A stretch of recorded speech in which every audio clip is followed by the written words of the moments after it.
Hi, this is Harsha Venkatesh from Dwaith Funds.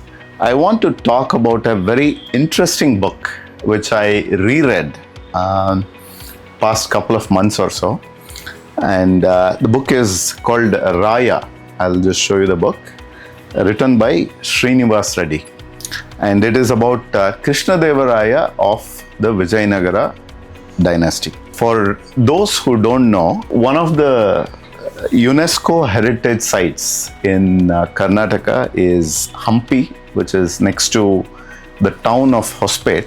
It's got fascinating temples. You know, the ruins of Hampi are not enough to cover in even a week, 2 weeks time. You will still be left looking at beautiful ruins everywhere on the banks of the river Tungabhadra. This book is something which I would highly recommend you to read. It's a very interesting thing that one of my kids was asking me. Europeans and Americans in general are of such high quality. Why can't Indians be of this quality? To which I actually took my kids to Hampi a year or so back, and we looked through the ruins of Hampi, and looking at the type of carving which we were able to do in the 14th, 15th century, the kind of canals which we were able to build, the impression suddenly changed. We were really world class. Somewhere down the line, we have forgotten that we were world class. So that is the moral of the story. By reading this book, I think one will realize that great things were being done in India, and somehow we should take pride in reading works of yore, so that we will continue to sort of build our own capabilities to rise back up in the world. So with this, let me give you a very brief view back. I'm going to summarize this book without actually going chronologically. See, the Vijayanagara Empire was created sometime in 1336 by two generals, Raya and Raya. Hakka and Bukka, which is what typically you would call them in Kannada language, they were actually converted to Islam because they were warriors of the Warangal kingdom during that time, and they were sent to conquer Deccan. So when they came to the plains of Tungabhadra and they were resting, a sage by the name Vijayanagara, he realized that these two brothers were actually made to do bigger things. He gives them a sermon and he reconverts them back from Islam to Hinduism. And then he actually gives them direction to start the Vijayanagara dynasty. So that is the interesting starting point of this dynasty in 1336. The height of the dynasty was between 1509 to 1529 for a period of 20 years, when Krishnadevaraya was the emperor during the 20-year period. So Krishnadevaraya was also not supposed to become the king. Basically, his brother was slated to be the king, but he dies, and then the kingdom was thrust on Krishnadevaraya's shoulder. He was basically a poet. He was an academic.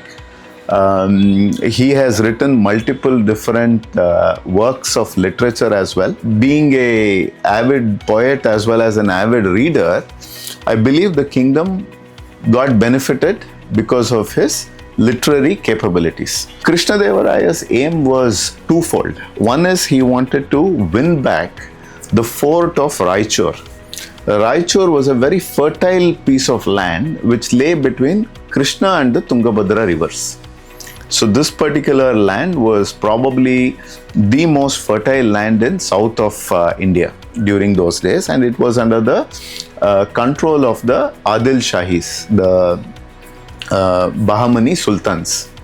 So that was one. The other was he wanted to win back the forts which bordered the kingdom of Vijayanagar with the Gajapatis of Orissa. So these forts were Kondavidu, Udayagiri, all these forts in present day Andhra Pradesh. So those were his two aims during his times. It's very interesting the way he wins back the Raichur fort. Krishnadevaraya goes and he sits on a siege because Raichur was akin to the fort of Constantinople. It was very well guarded, and the Bahmani sultans, they had a lot of these cannons which guarded the fort, and the cannons were actually much more powerful than the weapons which Krishnadevaraya had.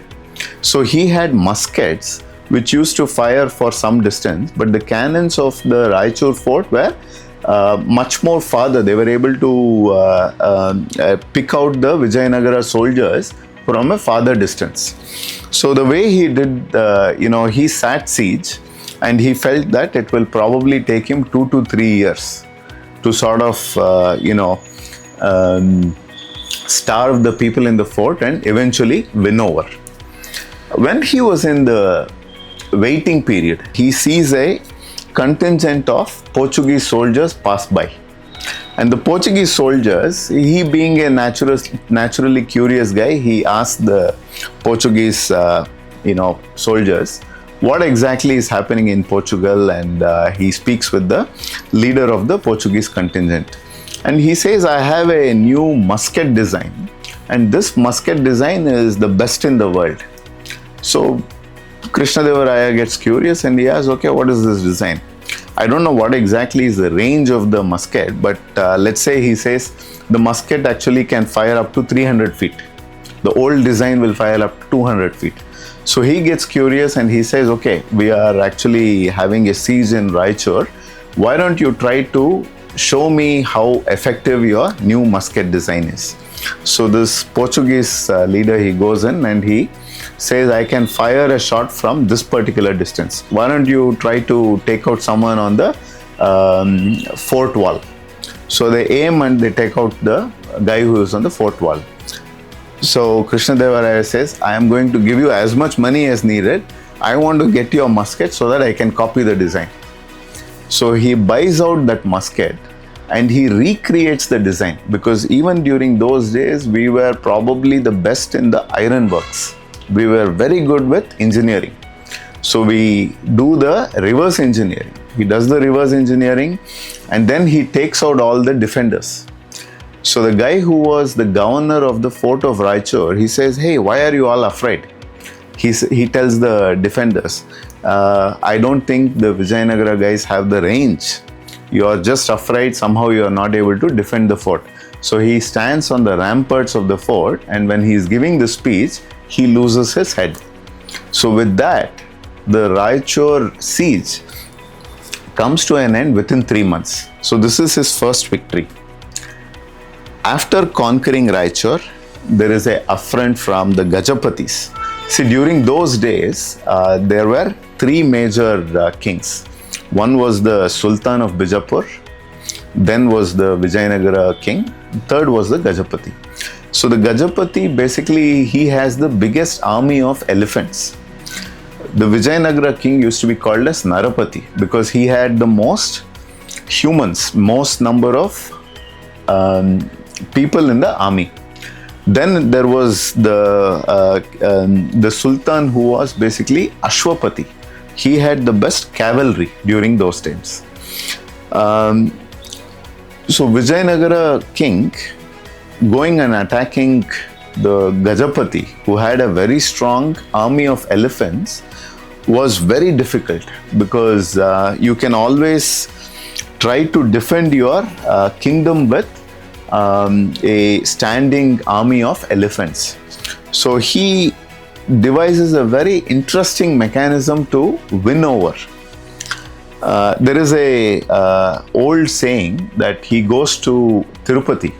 He spends multiple days in Tirupati praying to Lord Venkateshwara, and there's a very cunning period where he says, Lord Venkateshwara came in my dreams and told me that from now on, Though you are a king of Kannada land, Karnataka Rajya, you will still only start speaking in Telugu from now on.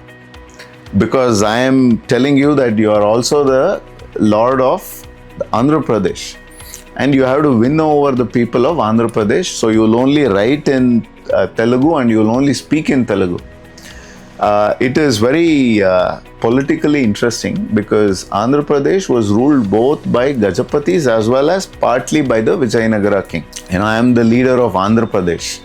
And he wins over the people of Andhra and he convinces the governors of the border forts of Gajapati to surrender to him because he is their leader of the people. I am the leader of Telugus is the statement of Krishnadevaraya, and he wins over both the forts without having any fight. And with the Gajapati losing the border forts, he basically loses the battle as well, and he goes and sacks Cuttack and he wins over Cuttack and he becomes the largest leader or the biggest emperor in the south of India, Krishnadevaraya. But through all of these, there are a few strategic things which I feel that during those days, Krishnadevaraya missed out. We can say this because we have the hindsight. We can look back and say, hey, he could have done a few things differently. I think there was strategically 3 big errors. Okay, it's not talked about in the book, but something which I am articulating after reading multiple books on Vijayanagara Empire, including this book Raya. One is he misunderstood the power of having a standing navy. The Portuguese had become a naval power. Vijayanagara Empire controlled multiple ports, including partly the port of Goa. He gives out the port of Goa to the Portuguese. He should have concentrated more on naval power, because with naval power came the capability to guard your own empire, build trade. Number 2, he misunderstands the power of united defense against attackers from the west of India. People who were coming in from Turkey, people who were coming in from Arab lands were attacking north of India already. He should have, forgotten the differences with Gajapati, created a strong alliance. I think that is something which he missed. And because the Gajapatis were actually holding fort and keeping east of India, protected from Turkic invaders, after the fall of Gajapatis, sooner or later, Bangladesh, today's Bangladesh, became completely Islamized. So that is something I think he missed out. And number 3, which is slightly more forward thinking in nature, he was unable to pass on the culture of technical innovation in the field of military. Gunpowder was becoming more and more popular in Europe during those days. Though he copied the musket design, because we were able to do that, there was no culture of innovation which got fostered on. If only we had the culture of innovation coming in the field of military technology, defense equipment, so on and so forth, I think we could have seen a different India today. So right when we were on the cusp of entering the modern age from Middle Age, where India started losing its edge, Europeans started inventing, a lot of inventions started happening in Europe, and Europe entered the modern age in a different direction altogether. So if only these 3 things were done better, I think we could have seen a different India. But anyway, I would leave you with the thought that for the last gasp of a glorious empire, we did have something world-class. The infrastructure, the kind of canals which Krishnadevaraya and his successors built, that was world class. And the kind of architecture they were able to build just using stones and the tools of those days is breathtaking. So with that, I will leave you with a view that we Indians were also world class, and I think we can still recover and recoup and get back to the world class nature. Thank you.